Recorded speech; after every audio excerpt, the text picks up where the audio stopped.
Ça, c'est pas normal. Comment la richesse d'un homme sert de rançon pour sa vie? Non. C'est la crainte de l'éternel. Quand tu t'éloignes de faire le mal, c'est ça qui te garde pour avoir une vie.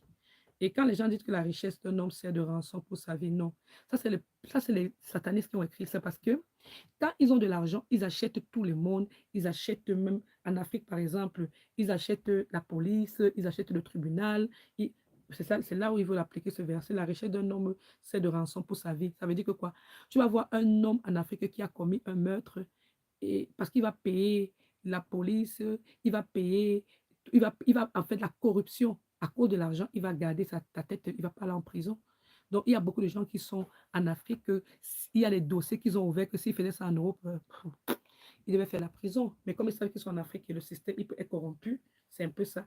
Et c'est comme ça un peu dans la société.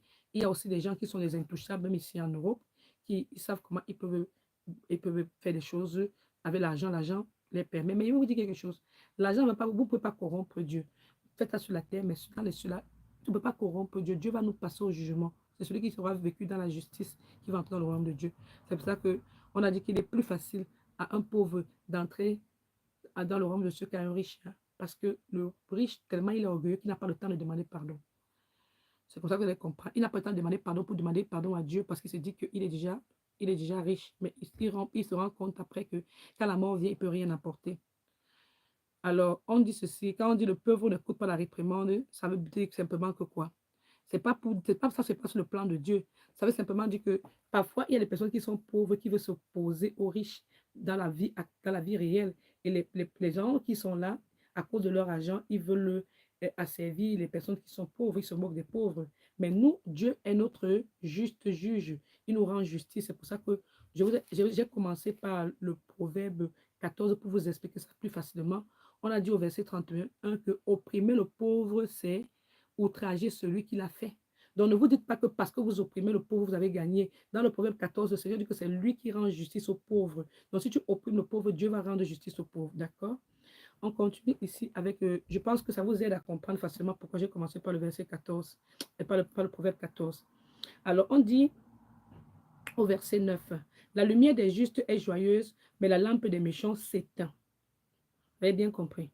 Donc, ils ont d'abord le chagrin dans le cœur et ils ne vivent pas dans la lumière, ils sont dans le noir. D'accord? Nous sommes dans la lumière.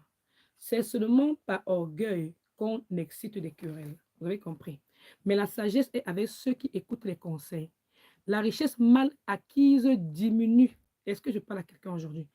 Alors, la richesse mal acquise diminue, mais celui qui amasse peu à peu l'augmente. Monsieur Pasteur Marcelo s'est servi de sa femme. Il a capitalisé la beauté de sa femme pour inciter tout le monde à regarder sa femme. Il a habillé sa femme comme une mannequin chaque fois. Il a voulu que sa femme soit toujours belle, belle, belle, belle pour attirer les yeux, pour que les femmes convoitent sa femme. Il a fait que sa femme porte les beaux vêtements. C'était sa marchandise, en fait. Donc, nous, on n'avait pas été capable de comprendre directement qu'il était en train de vénérer sa femme.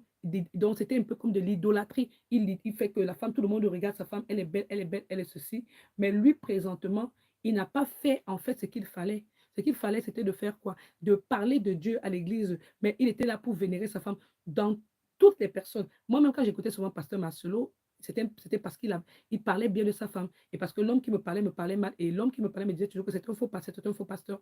Mais moi, je n'avais pas compris qu'en fait, il était véritablement faux. Je n'avais pas compris parce qu'en ce moment, rappelez-vous que moi, mais j'étais dans ce mariage, j'étais aveuglé. Donc lui, à un moment donné, il a pris la télécommande, il a éteint la télévision, il a dit c'est un faux pasteur, je ne veux plus que tu l'écoutes parce que tu vas tomber amoureux de lui. J'ai dit mais je vais tomber amoureux de lui comment? Quelqu'un est dans la télévision, je vais tomber amoureux de lui comment? Mais il peut me dire que non, si tu continues à le suivre, tu vas tomber amoureux. C'est parce qu'eux, ils sont les sorciers ensemble, ils travaillent ensemble, ils savent comment ils fonctionnent. Ce qu'ils mettent dans la bouche te fait tomber amoureux d'eux au point que tu es là, tu les vénères, en fait. Tu es sur une autre attaque. Tu comprends un peu? Il y a une autre attaque que tu te crées en suivant ces gens-là. Parce qu'il y a les démons qui travaillent avec leur voix satanique qu'ils utilisent. Et il faut maintenant que quand tu les écoutes, ils te demandent n'importe quoi, tu vas leur donner. Et c'est pour ça que lui, connaissant comment eux, ils opèrent, il a arrêté la télécommande. J'ai appelé toute ma famille pour dire que mais comment je vais utiliser, je vais suivre la prédication. Un homme s'oppose au fait que je vais écouter la prédication. Moi, j'avais appelé toute la famille pour dire à ma famille que moi, je ne comprends pas. Donc, Pasteur Marcelo a fait l'objet d'un problème dans ma famille quand j'étais encore en couple avec ce garçon.